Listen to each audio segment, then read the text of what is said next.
good evening, my friends. It's good to see you this evening. It's another day's journey, and I'm glad about it. Thank you for joining us on tonight. DJ Rock and Ron, so much love to you, my brother. So much love. Thank you for dropping in this evening. One reason the Bishop of Twitch is here. I appreciate you for your presence on tonight. And for all of the rest of you, my father's children who may be out there watching but not in the chat, I welcome you on tonight.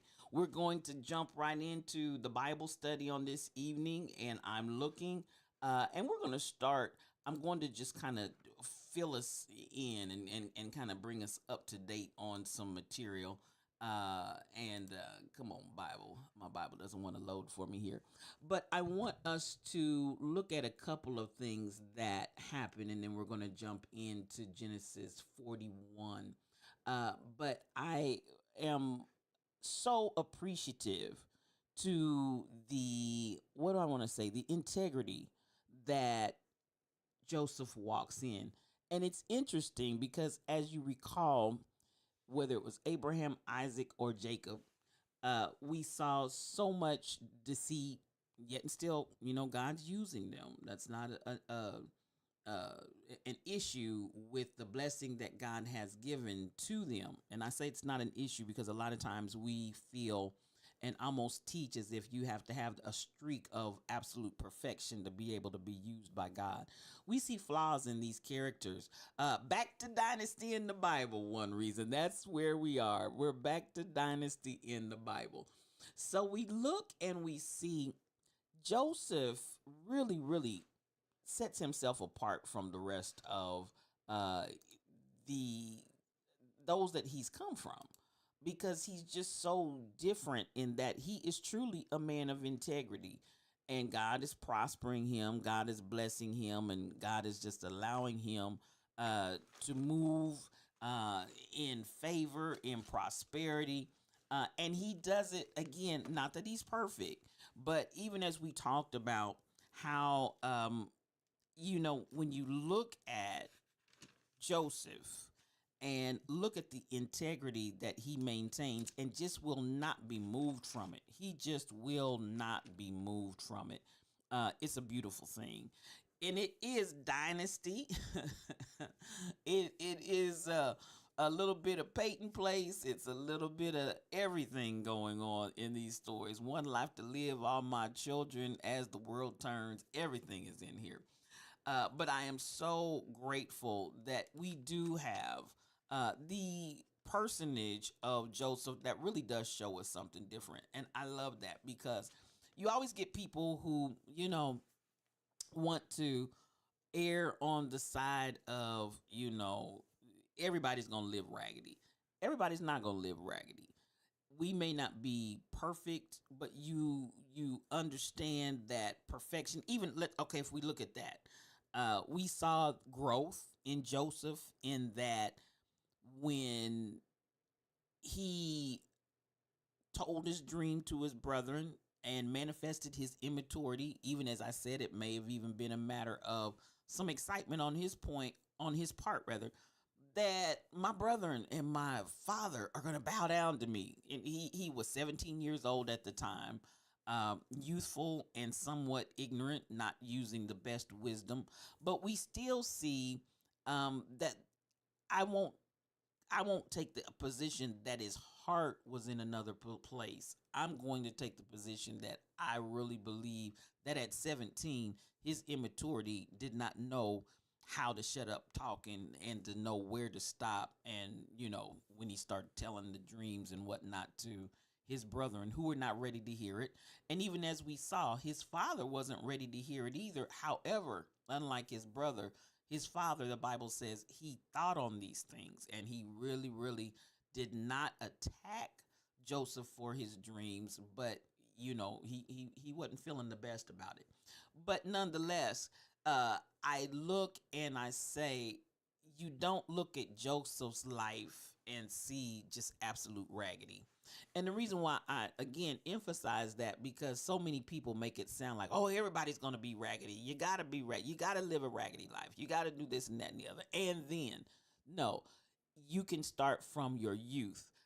You think he was just excited and immature. Me too, one reason. I don't hold it against him, but I feel like his heart was and his intent, his motive was right. He just at 17 didn't have the wisdom and was immature. But you know, I I emphasize the point of Joseph's life because this young man was so blessed by God, even though it would look like he was not blessed. You got brethren that hate you and want to kill you. Uh, then to move away from killing. There's Reuben, the eldest brother, that says, "No, no, no, let's not do this thing. Let's just, put him in the pit and uh, tell him that he's died, whatever the case may be." They're angry about this coat of many colors that his father has given him. They're upset about that. And again, we touched on the idea the other night of how Israel really puts him in a precarious position when you start playing favorites with your children. You are setting up a situation that could be very, very precarious for that child in so many different ways, which I won't cover all those. We've already addressed that the other night. But uh, then he gets sold to the Ishmaelites. And from there, the Ishmaelites take him into Egypt and sell him to Potiphar. And then we know the story of Potiphar and how God blessed him there and prospered him, allowed him to be over everything. Such a blessed man. But again, the integrity of him throughout. That's what I want to emphasize because we live almost in a society, and I don't know if, even in our political arena in these days and times, it's like, well, not that it's new, there's nothing new under the sun, but it's like there is no integrity. There is no sense of real, uh, what do I want to say? Sense of character that cares about whether or not I'm just out here saying and doing whatever. I want us in these almost what term do I want to use? Godless. I don't know if that's necessarily where I want to go as far as that strong. But and I'm saying that because I know people that love God and that are in relationship with God. I'm not going to say that they're not, who on the other hand feel like my life has to be in a place of imperfection because look at Abraham, Isaac, and Jacob. I'm just saying, look at Joseph. Can we look at Joseph? Ultimately, you're going to choose the character that appeals to you, that allows you to do what you want to do. But at the end of the day, you choose the character that you look at, that you want to be like and frame yourself after and give your excuses to. Come on, one reason. Look at Job. While we're looking at all of these people and all of their faults, and hey, that's just the way we are. No, there are some characters that show us a difference. And I'm encouraging and pushing us to look at the ones that make a difference because you don't have to live raggedy. Now, I'm just going to say it. You don't have to live and be raggedy in your relationships with God. And so this story of Joseph, it blesses me. The story of Job, thank you for that one reason.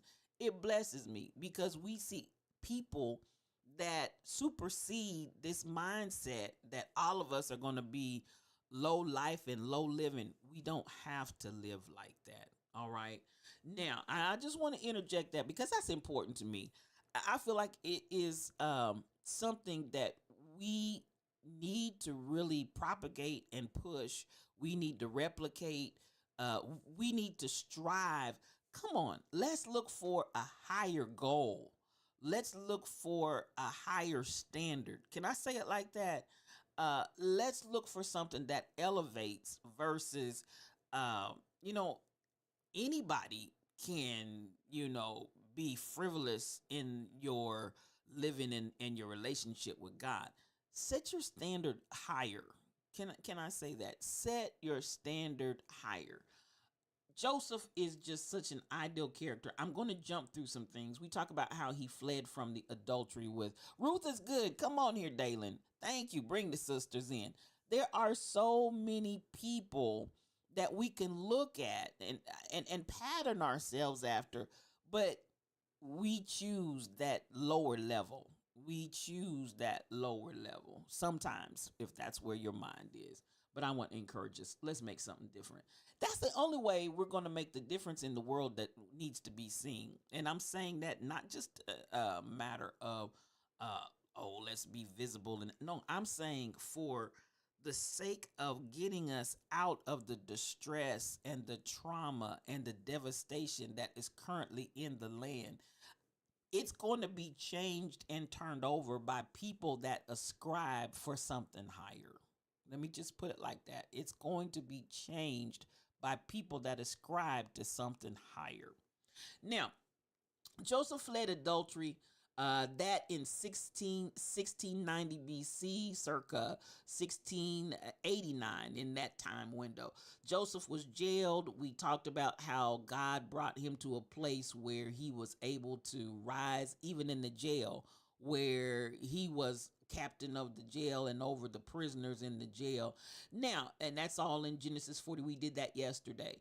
Then the death of Isaac. Okay, let's address that. At 180 years old, while Joseph's going through all of this turmoil and all of these different things, his grandfather dies.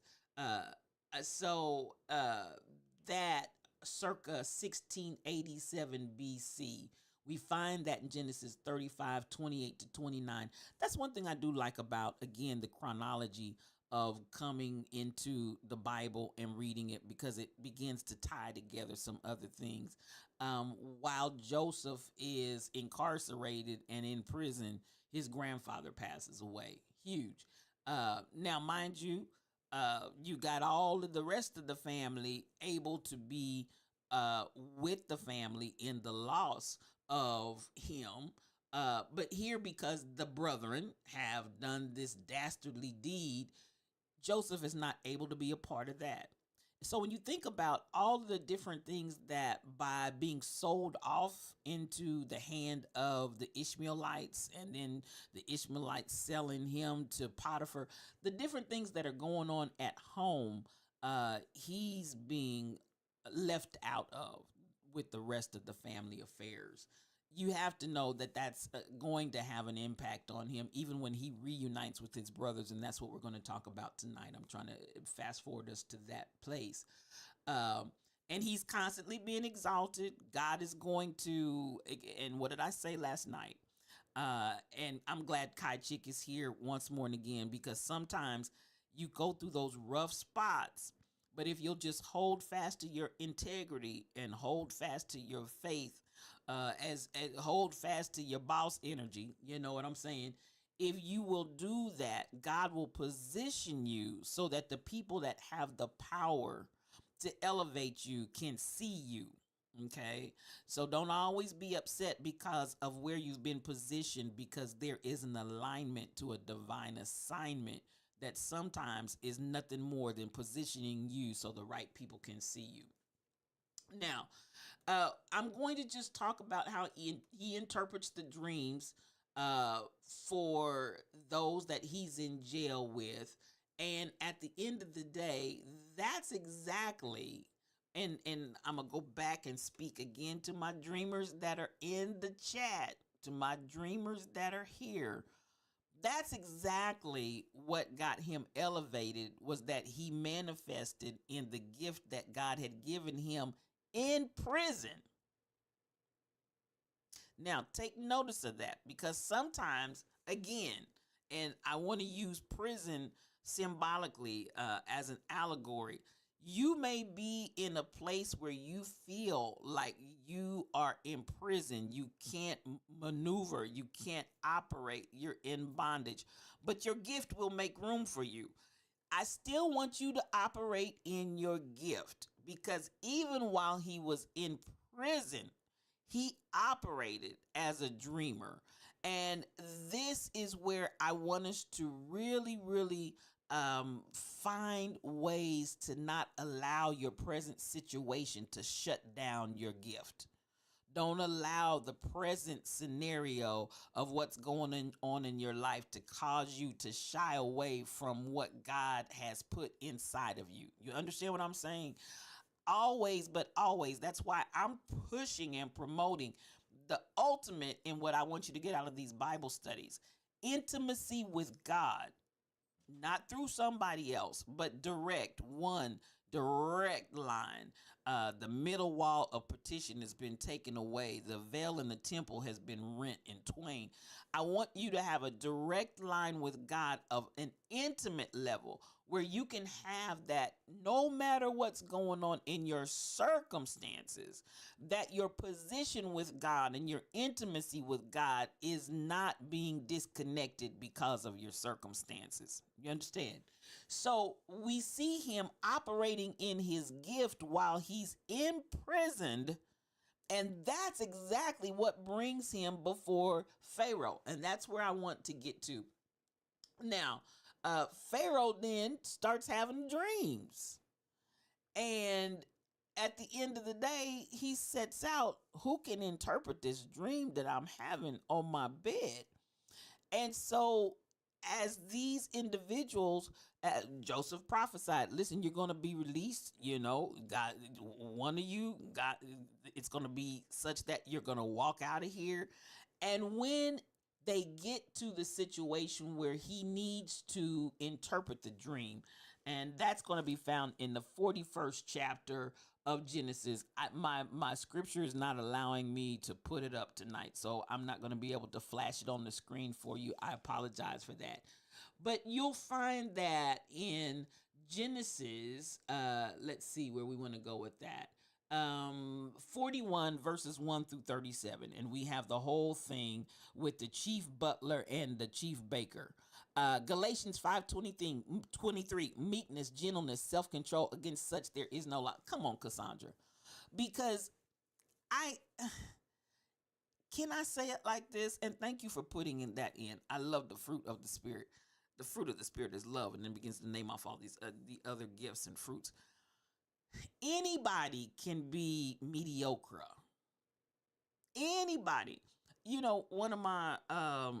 One of my favorite movies, and I'm trying to think of the name of it, but anyway, it's where Salieri is impressed with Beethoven, and at the end of the day, he is so obsessed and almost angry and da da da da da da da. But at the end of the movie, he loses his mind over the genius, the sheer genius of Beethoven, and he goes away in his insanity. Mediocrity. I absolve you. I absolve you. I absolve. He goes around. He's absolving all these people that are in the institution with him, because ultimately it's like anybody can be mediocre, but to actually move in the gifting that God has given you, I'm telling you, against such there is no law. But do it with meekness. Do it with gentleness. Do it with self-control. There's no law against that. Go ahead and rise. Come on, Maya Angelou. But still I rise. All these things can happen to me, but still I rise. But I want you to rise. Don't stay down in the dirt and the muck and the marrow and just wallow in that. Okay? I want you to do something differently. So we have the chief butler and the baker that come to at the end of 2 full years, and that Pharaoh had a dream. And behold, he stood by the river. Now we know how he sees these cattle that come up out of the river, these cows, 7 cows, fine looking and fat, then turn around and these 7 cows that are lean and lanky and looking sick and poor come out. He needs somebody to give an interpretation. Well, because again, whether we want to accept it or not, Joseph was in the right place at the right time. Now, again, I said, whether you want to accept it or not, Joseph was in the right place at the right time. He was positioned and aligned for the blessing. So they remember, hey, there was a man that was in jail with us. His name is Joseph. He's an interpreter of dreams. So it ends up that Pharaoh sends for him. You all know the story, so I'm not going to really belabor that. So he calls him, and so Joseph immediately begins to operate in his gift. I don't care who you are when God has gifted you in an area. You Number one, gifts and callings are without repentance. Now, a lot of people do a lot of interpretation of that. Basically, what it's saying, when God gives you a gift, he doesn't take it back. For all of those that have been taught to be fearful, honey, because God's gonna take that gift away from you. Gifts and callings are without repentance, meaning that God does not repent or turn away, bring back, or establish the return of the gift back to himself. That gift and calling is there. But I do want you to do it in a godly way. And that's not our license to just go out and be raggedy. And I keep using the word raggedy. It's not our license to just go out and be mediocre, be rough around the edges. Polish yourselves. Polish yourself. That's one of the areas even now, and I'm going to say this with the utmost transparency. That's one of the areas right now that really, and maybe that's why this part of the story really jumps out at me, because it is a personal area that I have committed myself. There are a lot of gifts that God has given me, but some of them, and I want you all to just do introspection, and this isn't for the purpose of beating yourselves down or getting stuck on whatever, because sometimes I have to be sensitive to people that you'll take anything as an opportunity to beat yourself down and beat yourself over the head. No, that's not what I'm saying. But this is a season where the Lord has really, in this time to myself, where it's been like, listen, I've given you so many gifts, and I have to acknowledge God has gifted me in so many different ways where it's just natural talent and natural ability of what God has given me. But then the Lord had to challenge me here. Have you perfected it? Have you put forth any energy to perfect it? Have you put forth any energy? And I don't even want to use the word perfect. Let me use the word that I used initially. Have you polished it? Because you can take silver, you can take gold, you can take any of that. And if you don't polish it, certain of them will patina, and you'll get all kinds of discoloration, and it may be worth who knows what. But if it hasn't been polished, if it hasn't been cleaned, if it hasn't, you know what I'm saying, if it hasn't been handled to keep it in tip top shape of polish, material, you can have something that's very valuable and still have something and walk away with something that, and patina. Now, some people like patina. I'm not that one. When certain surfaces patina, it's not something that I'm crazy about. When the bronze patinas, I want to see something polished. And let's take this time, whatever God has given us, let's take this time to polish that God has given us, and don't just allow it to just sit around. And even as I say so many times, if you just sit something on the shelf long enough, it's going to collect dust just from sitting. So take this time to really say, what can I do with this? And perfect your gift.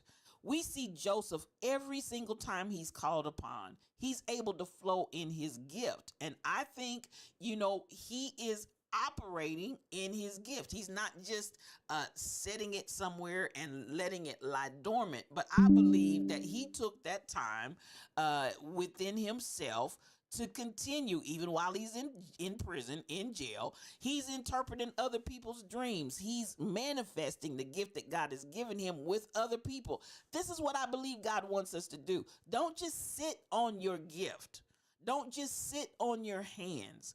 Don't just have that knowledge. Oh, that's here, but I'm not doing anything with it. I'm just going to leave it and let it lie. No, utilize it. It's like muscle. The more that you use it, you're going to strengthen it, and it's going to grow. Not that it's going to be taken away from you, but I'm talking about being keen, being sharp, being accurate. That comes from polishing the gift. And a lot of times we want to operate in 100% pinpoint accuracy, but we've done nothing to polish the gift. That includes if you're a musician, if you're a composer, and music is my thing. So, I'm going to come from that angle. If you're whatever, a poetry writer, whatever your gifts are, and we all have different gifts, and all of the gifts need to be in full operation. Don't minimize your gift, and don't make light and make it small. Listen, I want you to know, as we said on the other day, it is our time to come in and start taking up space, because there will be times that, listen, everything in your life will be the 7 years of plenty, and then there will be times when you're going to have the 7 years of lean, figuratively speaking, even with the things that concern you. So let's look at that. When you have the 7 years of lean, have you stored up anything so that at the time of going through, that you still have substance? Oh, no, one reason. You are not targeted, sir. You are not targeted. This is something that many of us need to address and deal with. And I'm going to say it again. The reason why I said, one reason that I feel like this may be a strong place that's standing out, or a strong issue that's standing out for me, because this is something that the Lord brought to me and said, listen, the Spirit just convicted you about music. Come on here. I'm telling you. And if you really allow yourself to operate in the creativity, and I was having this conversation, I'm trying to think who it was, and we were talking about being creatives. I can't remember, it may have even been in one of the Bible studies, that creatives have to create. Oh, I think it was Dr. Dady was in one night, and we were talking about, or may have been a personal conversation she and I had. But anyway, we were talking about creatives. And again, we're created in God's image. We're creators. We create. So whatever it is that God has given you, that gifting is what God has put in your hands to use to create. But when you don't create, that is where creatives really find themselves in a hard, dark place, because you're not able, or not utilizing, or not polishing that gift that God has given to you. And I'm telling you, let me come here, and especially when you talk about music, one reason. I have a nephew who is the MD for a major world-renowned artist in the R&B field, and he travels far and wide. The baby is just, he's a genius. He's a genius on all the instruments. He can, but what he does on that organ is just unbelievable. On the keys, it's just like, it's almost unreal. So he came, and we were talking, and he was just being himself, and the boy is a genius. And so he was like, Aunt, he calls me Ani for auntie. Ani, get on the keys and let me hear you play. I used to always admire you when I was a kid. Baby. I didn't want to touch the keys, and I did not. He said, Ani, just play me something. Play me something. I just want to hear you play. Now, for one thing, I realized his remembrances of me when he was a child, before he come on and write one reason. And if this is provoking you and pushing you to that place, I want you to do it. Light shines the brightest in darkness. Come on here, Cassandra. So he said, I want you to play. And so I said, oh, no, Jay. I said, you go ahead and sit down and do what you do. Because listen. He says, no, you're so good. You're so good. And I'm remembering, this is the memory of a little boy before he started playing. And so, yes, it may have sounded good to him as a child, but I knew my deficiency because I had not polished. And so he looked at me just as dumbfounded, but very, very genuine and sincere. And I said, no. I said, I'm going to give it to you. I'm going to give it to you because, I can't touch it. He looked at me with all genuineness and said to me, but Ani, don't you practice?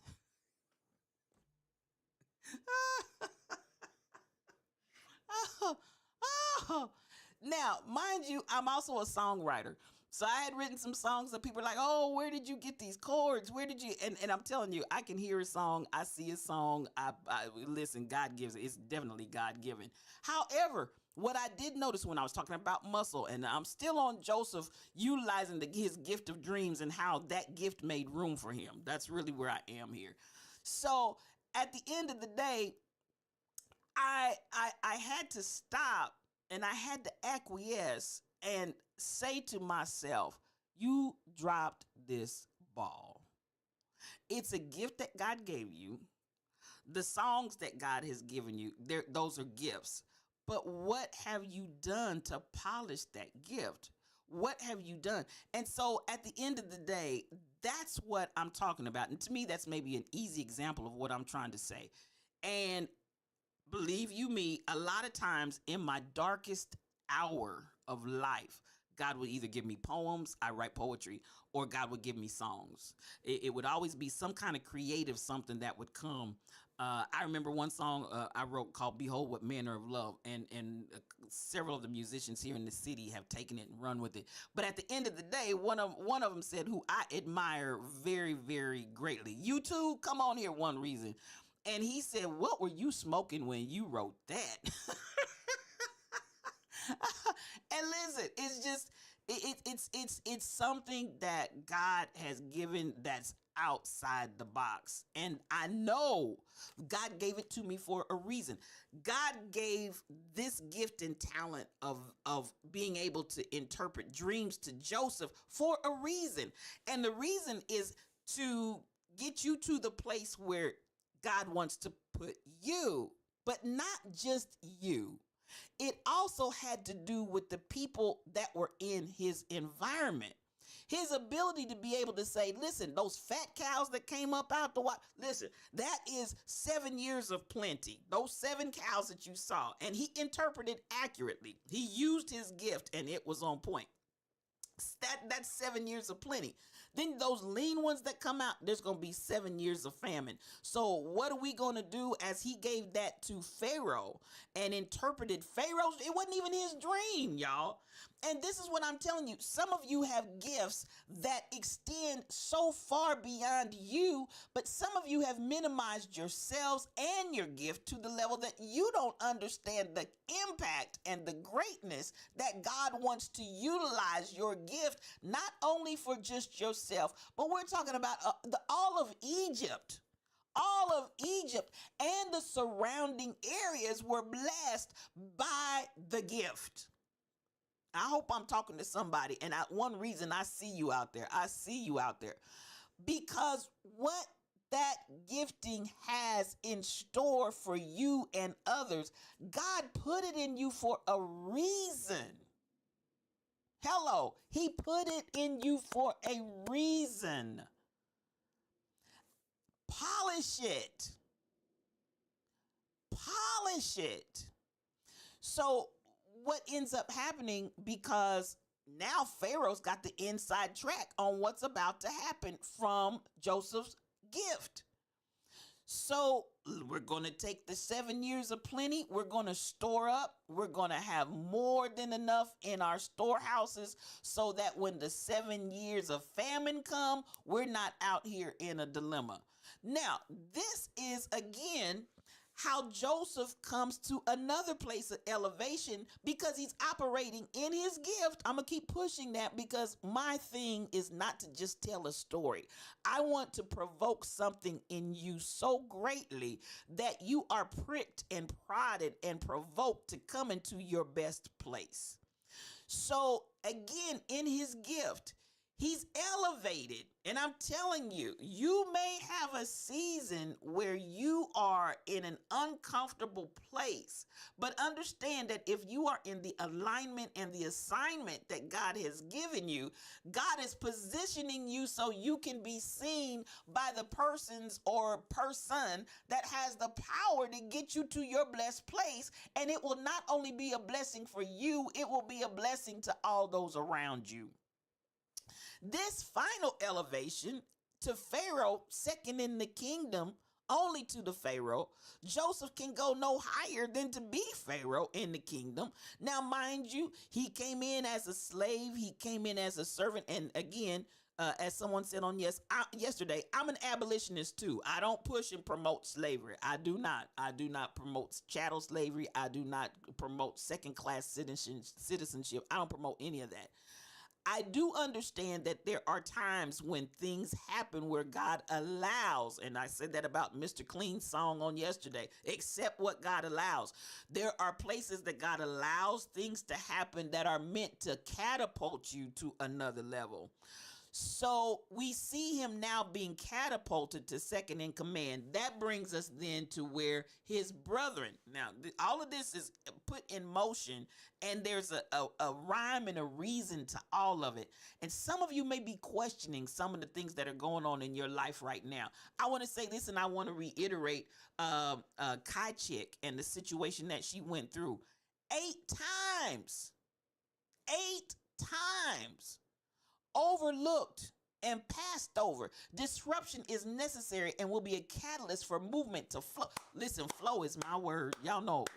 Hey, whatever's blocking the flow, it's going to be a scenario positioning you so that you can have a movement to flow. That's it right there, Cassandra. Thank you for that. Now, listen. So even as Kai Chick, 8 times she's passed over, 8 times wrongfully. And still at the same time, she's still operating. She's still moving. She's still showing excellence. She still got a attitude and a mindset. And I remember one of the things that she said, and Kai Chick, I remember more than you realize. I remember one of the things that she said. You went into the interview for the job that you did get, and you were just like, hey, I'm just coming in here like doing an opportunity to just polish my interviewing skills. I'm not even trying to get the job. And just floated through it with ease, just as calm, cool, and collected, just flowing in another energy. And that energy was seen in such a way that, hey, the door opens. It's a wild card, Kachi. Come on here. It was a wild card. So at the end of the day, after being elevated to that position, listen, I'm telling you, this is Joseph's story, Kachi. You lived Joseph's story. If you didn't realize it, I hope you realize it after reading this. This is Joseph's story, it manifesting in your life. So it's elevation and elevation. And then you get put in a position where the person at the highest level sees you and sees your gift. Come on here. Ooh, I feel like shouting right now. I really do. See all of this to position you, the timing, to put you in the place where the person that has the power to really elevate you can see you. And then come through with the promotion. Joseph wasn't trying to get promoted. He wasn't trying to be head of Potiphar's house. He wasn't trying to be head of the jail. He wasn't trying to be head of Egypt. All of this was just him flowing with the positioning that God kept putting him in, placement, because they saw his gift. They saw his ability. They saw his integrity. They saw his stewardship. Am I talking to anybody? They saw him and witnessed him polishing the gift. And his gift made room for him. Come on here. And so many times we want the prize of if we have the integrity, the stewardship, and the gift, but we don't take the time and the energy to polish. When I tell you one reason, no negativity here, come on, Lisa Pisa. I'm trying to tell you, come on in here. I want us to understand we've got to continue to polish. You thought a lot about Joseph last week. Come on here, Lisa Pisa. We've got to continue to polish. When my nephew looked at me and said with the utmost sincerity, and the reason why I tell you that baby loves me. He has so much respect for me. But in that moment, I was embarrassed to admit I have not polished my gift. You start talking to people, say, I looked at you and it provoked me and it made me want to do this and it made me want to do that. And then I'm sitting here while I'm listening to somebody testify and I'm thinking, I've done nothing really to polish this gift. I've just held it and let it do what it do the way that it. And guess what? What you get on that? Patina. If you're not familiar with patina, it's the discoloration that comes on like brass or bronze or silver. That those odd colors and that dullness that start. That's patina. So it's like, yes, I've still and the value is still there. The patina on it doesn't change what you have at all. You feel that one reason, it doesn't change the value of what you have at all, but it doesn't look good. It doesn't look its best because we haven't polished it. And when I tell you, as God has really begun to speak to me in these recent days and this time that I've been set apart, tune everything and tune everybody out. When I tell you God's been dealing with me and I have been determined in my spirit, I'm polishing everything. Every gift God gave me, I'm polishing it. Every gift that I know that I have, I'm polishing it. Do you understand the words? Because listen, at the end of the day, this is exactly how not only does he save Egypt, he saves his family who then travels to Egypt because Egypt is the only place that has food while there's famine in the land. God may be saving what he's given to you to be the very thing that's going to cause a salvation not only of your household, but to the people around you. Am I talking to anybody? It's more than just about you. It is about you, but it's more than just about you. You work with a lot of things that patina over time, and it's actually when they become their most, come on, they revert back to their natural essence before man tampered with it. I hear you, Dalen. I hear you. And that's why I said some people really can get the full value of that, of the patina over time. And at the same time, I like to see it polished. I'm just going to tell the truth. I like to see it polished. But at the end of the day, it does go back to another beauty. And that in and of itself, the patina itself is beautiful. And you do have to have an appreciation for that as well. But I'm trying to use it kind of in an allegory here. And patina is just the first thing that jumped in my head. That I maybe should have used another analogy. And there is beauty in it. But at the end of the day, I'm saying, let's say for the untrained and average eye, if I can go there, Dalen, we tend to want to see polished over patinaed. Can I put it that way? We tend to want to see more times than not polished over patinaed. As a matter of fact, I've seen some people that have seen something patinaed and they're like, throw that away, it's no good. But I said the value is still there. It's just patinaed. But our maybe even society has taught us to appreciate the polished over.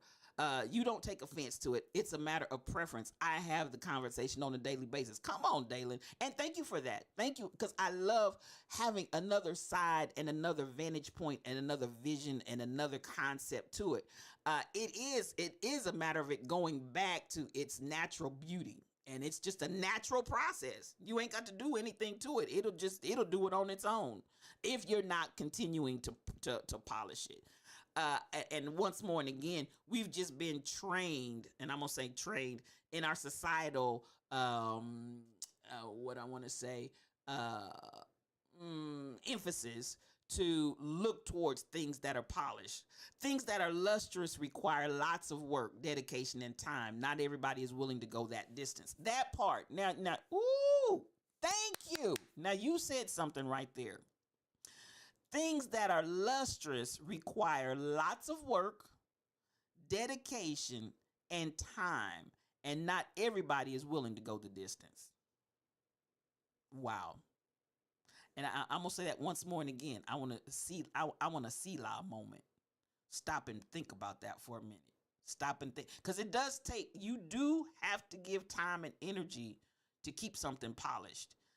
Things that are lustrous require lots of work, dedication, and time, and not everybody is willing to go the. Listen, that's powerful, Kai Chick. That's powerful. Matter of fact, I'm gonna write that down. I'm going to write that down. That's something that I want to revisit and review for myself on a regular. Things that are lustrous require lots of work, dedication, and time, and not everybody is willing to go the distance. That's powerful. That's powerful. It's the way I explain why things, but Tina versus why they keep their luster. So it's kind of like my normal statement about. I love that. I love that, Dalen. I love that. Um, I can't do it right now, but I'm gonna. Can you copy that and send it to me in my private chat? Because I want that. I want that. If you would, Dalen, that right there. I just want you to stop. Out of everything that I've said tonight, I want to stop right there and just, while we're talking about your gift, making room for you and polishing your gift, I just want you to just cogitate, just chew on that, just marinate on that right there of what Dalen just said. I'm sorry, I keep saying, I don't know if I said Dylan before, but Dalen just said, I work with a lot of things, and I'm glad that you have the experience. But I want that's what I want, the one about the lustrous. Let's see, I scrolled back up too far, I think. Okay, yes, I want the. Here we go. Things that are lustrous require lots of work, dedication, and time. Not everybody is willing to go the distance. Mm, mm, mm. That word is rich. That word is rich, Dalen. That word is rich right there. That word is rich. And I wanna stop and pause because I want you to get that down in your spirits while I'm encouraging you to polish your gift, while I'm encouraging you to take that gift that God has given you. We can talk all day about Joseph and his gift and interpreting dreams and all, but I want you to stop and just take a moment to ponder on that statement right there. And I think that's the highlight for me tonight, Dalen. Things that are lustrous require lots of work, dedication, and time, and not everybody is willing to go the distance.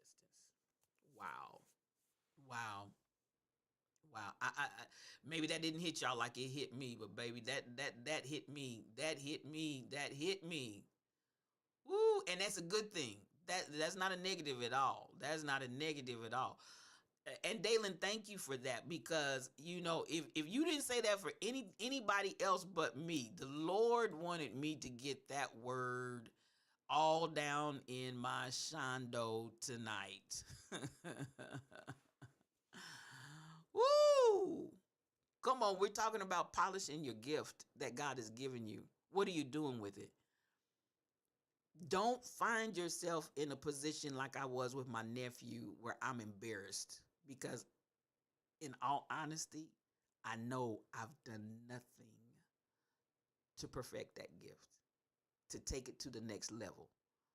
I've been content to leave it right where it was. And at this point, oh my God, I'm telling you. Listen, did that hit you hard too, Kai Chick? I'm telling you, that word right there. So powerful. And I want you to just stop and do some introspection. Stop and do some introspection. Ooh. And again, this isn't about coming into any place of guilt, condemnation. That's not what we're talking. I'm talking about when you feel provoked in your spirit. that it's yours to polish and bring it to that place of perfection and the luster of it. Woo! Wow. Just wow. Things that are lustrous require lots of work, dedication, and time. And not everybody is willing to go the distance.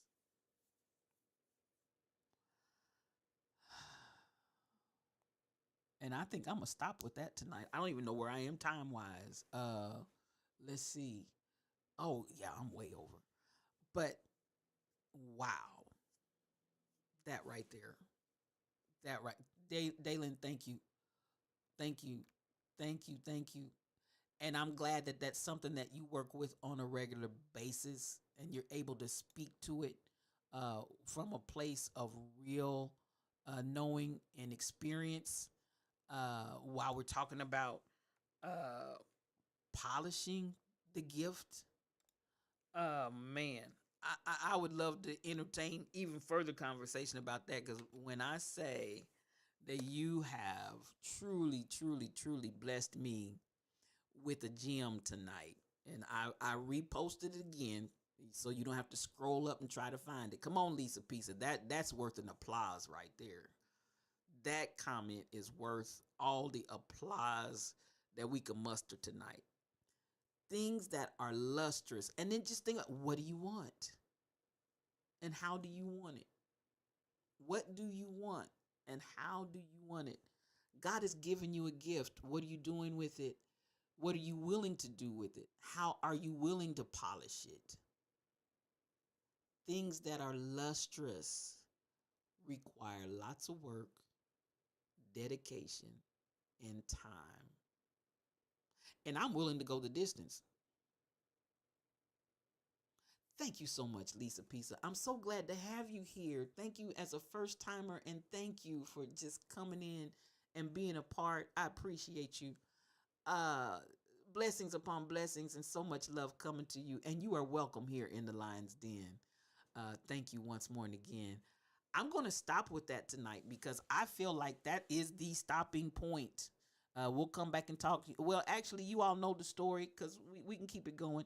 You know the story of how I do want to touch on the reconciliation. I do want to stop and talk on the reconciliation. So we will do that. Thank you so much, One Reason. One Reason out here. Thank you so much for giving me that. And I'm going to hang on to it. Uh, Take that. Oh my God. I'm feeling something turning and working all on the inside of my spirit right now, Dalen. Oh my God. Listen. Thank you. And all of your input has been powerful. I appreciate everybody that's come in and shared, because you all have put some really, really powerful things in this chat. Cassandra, I appreciate you. That just, woo. I can't go another further. That's it for me right there. And God wanted me, Dalen, God wanted me to hear that word, because this is a serious place that God and I have been in together of late. It really is. And not just a few. I mean, when I say much of the time that I've been absent from everybody, this has been what God has been dealing with me about. It really is.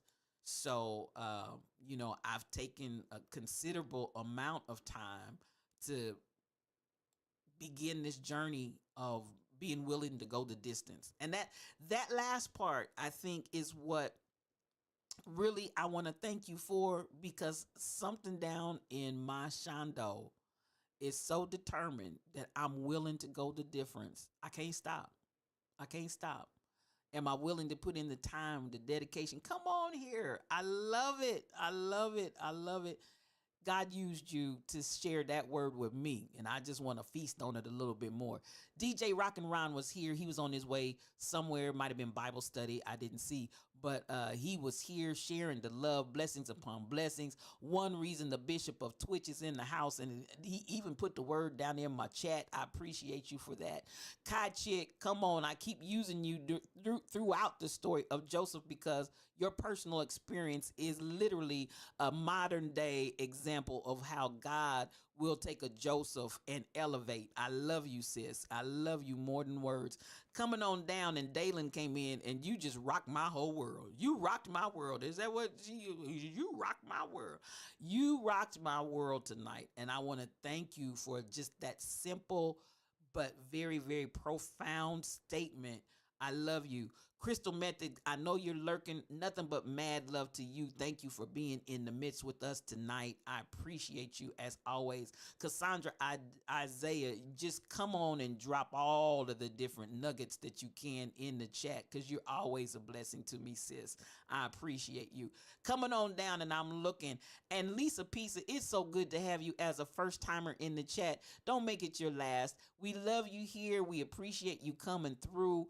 Nothing but blessings upon blessings to you, my dear friend. Thank you so much. I think if I missed anybody, I see you, Crystal Method, always there with the love. If I missed anyone, please, again, as I always say, count it to my head, not my heart, because I appreciate everybody that's here, whether you chat or whether you just listen and lurk. I appreciate your presence in the Lion's Den. Woo! I'm gonna tell you what. I'm Jay Trey. Come on in here. There's my friend and my sister. How is Callie treating you? I love you, Jay Trey. We're just wrapping up, but you can see all of these on demand. Any of these that you want to go back and watch, you can see them on demand, both in Twitch and in YouTube. So it's there, and it's up for posterity's sake. But so much love to you. I love you. I love you. One reason has put that, and I'm just sitting there looking at things that are lustrous require lots of work, dedication, and time, and not everybody is willing to go the distance. I stream every evening at 6 o'clock, Lisa Pisa, and we just do a Bible study. This is just a real simple, and as I say, if you haven't read cover to cover from Genesis to Revelation, this is the place that you'd like to be. 6 o'clock in the evening nightly. So we meet here every night. I am getting ready to go out of town, out of the country on Thursday. So I'll be out from Thursday of this week through Thursday of next week. Otherwise, I'm here nightly at 6 o'clock in Bible study right here. And I love you guys. Oh, awesome. Awesome. We'll be looking forward to seeing more of you. And feel free to comment and chat, make input in the chat as we teach, because we're all even as you see tonight, Dalen put something on me, baby. She she put something on me tonight that I'm telling you. You you can go ahead and put that on a t-shirt in your shop. Come on here. Get your merchandise. Yeah, Dalen, you got me on that one. You got me on that one. And that I'm going to give you due credit, because you said you often use that in your business, in what you do. That right there, that's rich. That's rich. That's rich. Things that are lustrous require lots of work, dedication, and time. Not everybody is willing to go the distance. And so with that on tonight, I just want you to ask yourself. You don't need to answer the question to anybody else or for anybody else. I just want you to ask yourself for yourself, are you willing to go the difference? I love you, and I want you to have peace for your journey. Make sure you polish the gift. And that is a good night. We'll see you tomorrow. Blessings upon blessings. Peace for your journey.